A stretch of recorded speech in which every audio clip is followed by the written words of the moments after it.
Hey Awesomes, welcome back to another video with me, Tika Sudarto. Dan kali ini aku lagi pengen cerita-cerita santai aja, jadi kayak curhat tapi candid karena aku nggak pakai naskah dan pengen let it flow aja gitu, kayak ada yang pengen dikeluarin aja gitu. Jadi ya kita coba format yang kayak gini.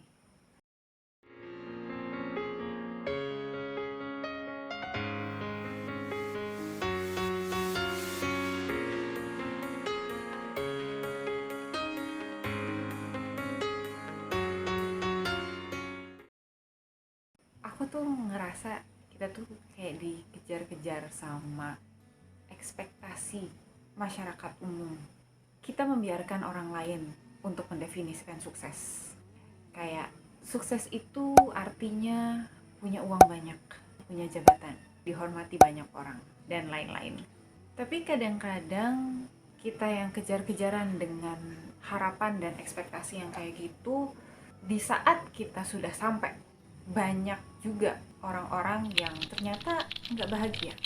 Mereka jadi nggak happy walaupun sudah mencapai titik yang kata orang itu adalah sukses.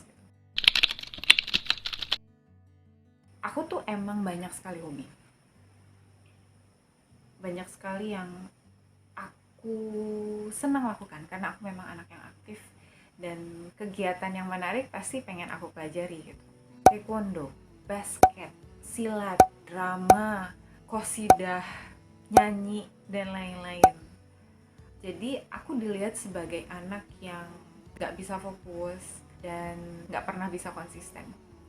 Tapi sebenarnya ada satu hal yang memang benar-benar aku konsisten dari aku kecil.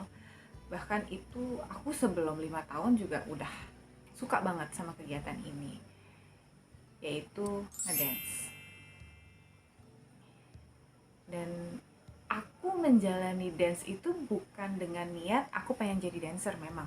Mungkin karena aku nggak sadar kalau aku boleh serius ke situ.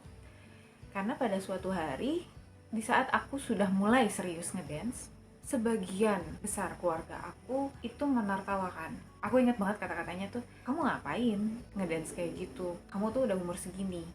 Harusnya kamu memikirkan masa depan kamu. Kalau kamu terus-terusan ngedance kayak gini, mau hidup kayak gimana nanti? Dan itu bikin aku mikir, oh oke, berarti aku harus lebih serius nih untuk mikirin masa depan aku. Dari situ, aku akhirnya memutuskan untuk mendengarkan apa kata orang-orang sekitar aku. Karena memang buat aku keluarga, mau keluarga inti dan keluarga besar itu adalah orang-orang yang berarti dan yang memang aku dengarkan sekali gitu. Mereka tidak pernah menganggap bahwa kegiatan aku ngedance ini sebenarnya bisa membawa karir untuk hidup aku, karena memang ya saat itu memang belum jadi sih, karena dunia masih baru gitu ya. Komunitas K-pop dancer tuh masih baru berbentuk komunitas-komunitas, belum berbentuk sesuatu yang komersial.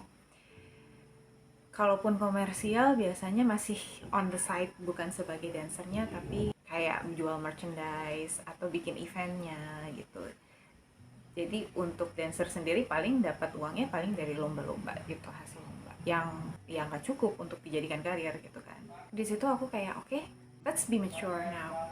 Udah waktunya aku untuk dewasa. Ayo kita jadi dewasa. Jadi aku cari karir di segala macam bidang.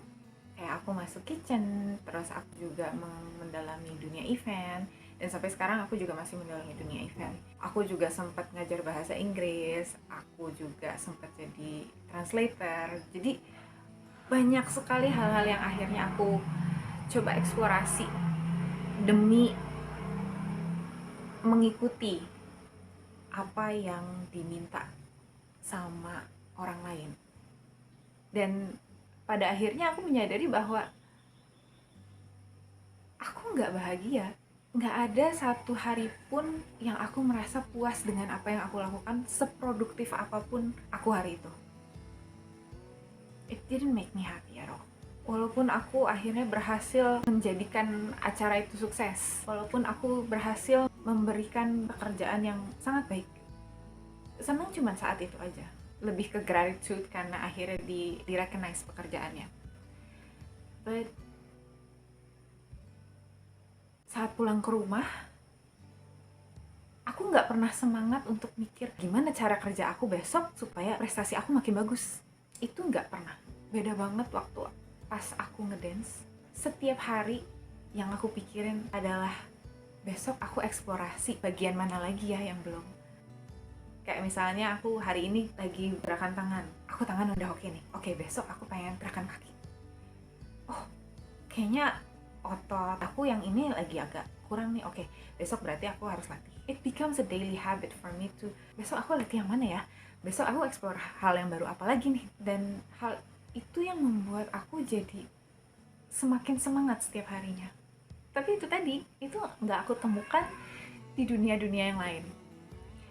Then I realized, aku membiarkan diri aku percaya bahwa kesuksesan itu harus mendapatkan hal-hal material yang membuktikan bahwa kita sukses. Terus kalau dipikir-pikir, waktu aku ngedance itu, nggak banyak mungkin, tapi sudah ada beberapa prestasi yang memang membuktikan bahwa aku mampu untuk berada di bidang itu, dan aku masih bisa berkembang gitu. It was just my starting point gitu loh. Gue belum apa-apa nih di sini gitu, baru mulai. Dan itu adalah saat-saat yang buat aku paling membahagiakan. Dan sampai sekarang, melepaskan itu masih menjadi penyesalan terbesar aku. Aku udah mulai melatih diri aku untuk ngedance itu kan mungkin dari umur 3 tahunan, 4 tahunan. Aku udah belajar dari buku ballet dan aku latih teknik-teknik dasar ballet dulu. Sampai aku ke Indonesia terus aku belajar tari Bali. Dan aku terus akhirnya SMA belajar K-pop dance. Terus aku mencoba mengembangkan kemampuan aku sampai umur 20-an. Jadi kayak skill 20 tahunan itu aku hentikan begitu saja dalam waktu setahun, mungkin setahun 2 tahun itu aku benar-benar memaksakan diri untuk berhenti dan gak tergoda untuk latihan gerakan fisik supaya aku nggak usah ngedance gitu. Karena begitu aku udah masuk dance itu udah kayak trans dimension gitu. Jadi yang aku udah lupa waktu, aku udah lupa sama dunia sekitar aku gitu. And it's such a beautiful feeling. Tapi saat ini, di saat aku pengen masuk lagi, it's hard to find that moments again gitu. Nggak ketemu saat-saat aku bisa ngeflow kayak gitu lagi.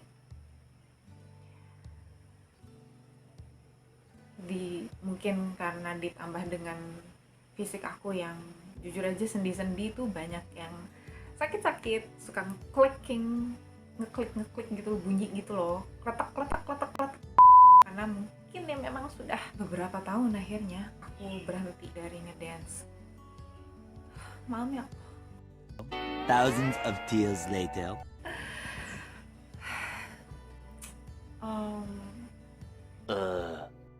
Ya itu sih, jadi sampai sekarang aku masih menyesal kenapa nggak aku lindungi sesuatu yang aku sukai ini. Dan makanya sekarang mungkin aku masih kelihatan kayak mencoba mencari jati diri aku, mencoba mencari siapa aku sebenarnya gitu. And me doing YouTube right now, ini adalah outlet aku untuk memunculkan sisi aku yang vulnerable, menunjukkan who am I right now, sisi lemah aku, sisi kuat aku, apa yang aku pelajari selama ini, dan how I became who I am. Dan aku cerita ini bukan untuk mengajak kalian untuk bersedih gitu ya.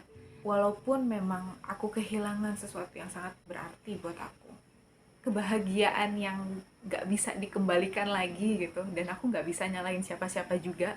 Walaupun mereka yang akhirnya membuat aku keluar dari dunia itu minta maaf pun, nggak akan ada yang bisa balik. Nggak mungkin tiba-tiba sendi aku jadi sembuh, nggak mungkin tiba-tiba aku jadi fleksibel kayak dulu lagi yang bisa melakukan segala macam. Nggak mungkin strength aku, stamina aku jadi, muscle aku juga jadi balik lagi. So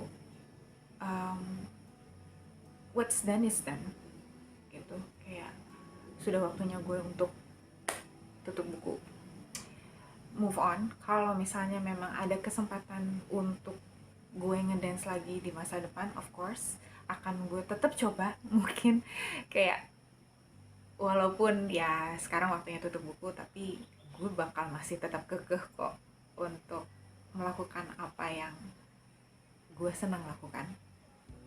However, untuk sekarang tuh kayak oke, sekarang waktunya untuk ikhlas, untuk ngelepasin itu, dan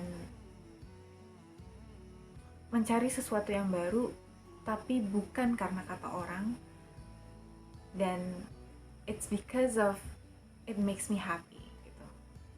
Jadi gue ingin melakukan sesuatu yang memang comes from my heart, datang dari apa yang gue sukai dan apa yang gue pedulikan gitu. What I believe is true, what I believe is important gitu. Jadi aku udah gak mau membiarkan orang lain mendefinisikan kesuksesan buat aku lagi. Jadi itu cerita aku, itu yang pengen aku ceritain hari ini. I don't know, what do you think about my story? Share di bawah, mungkin kalian ada ide, oh mungkin bisa melakukan ini, atau apa yang aku lakukan ini benar atau enggak sih menurut kalian, dan apa mungkin kalian pernah mengalami hal-hal yang serupa. Silahkan di-share, dan mungkin bisa aku jadikan video nantinya. We'll see. Mungkin aku bakal bikin format-format kayak gini lagi ke depannya kalau kalian suka. So let me know whether you like this kind of video or not. And yeah, I will see you in the next video. This is Tika Sudarto signing out, reminding you that you are awesome. Be happy, guys.